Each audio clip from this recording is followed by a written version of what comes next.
They said my HB was like 4% or something. Me, I don't understand the percentages. 4%, that's okay. At least, I mean, I have 4% blood. Then I'm okay. The doctor said, what are you talking about?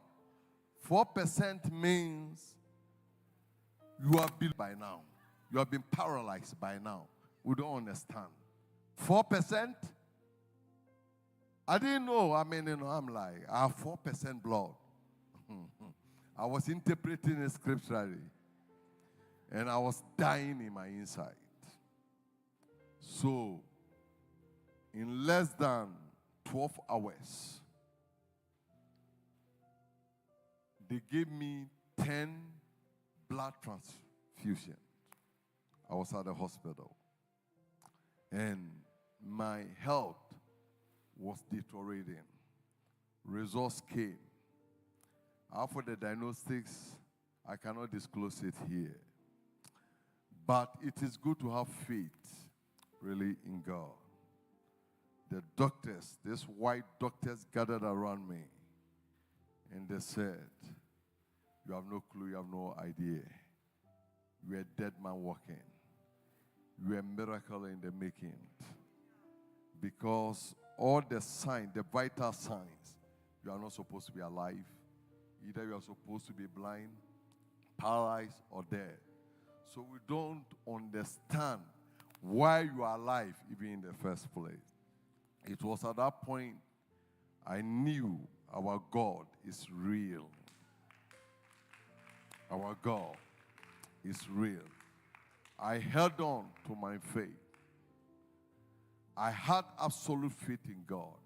I said, God, I don't want to die. I want to live to declare your works. I'm too young to die. I have a mission. I have an assignment. I don't want to die.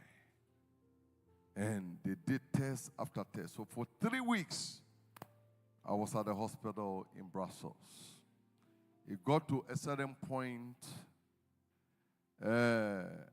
they asked my son, who is this man to you? He said, that's my spiritual father. I said, no, we need a relative. He said, all the relatives are in America. He said, he has a wife. They said, yes. So he called my wife that the doctor said they need you because there are something they cannot disclose it to me. It was life and death. So my wife flew all the way from Dallas to Brussels and spent 4 days. He had a meeting with the doctors. And I believe the doctors told this your husband, I don't think will make it. So what do you want to do? Do you want to continue the treatment here?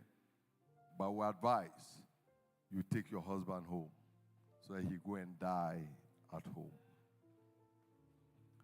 So when I heard the news, I'm like, okay.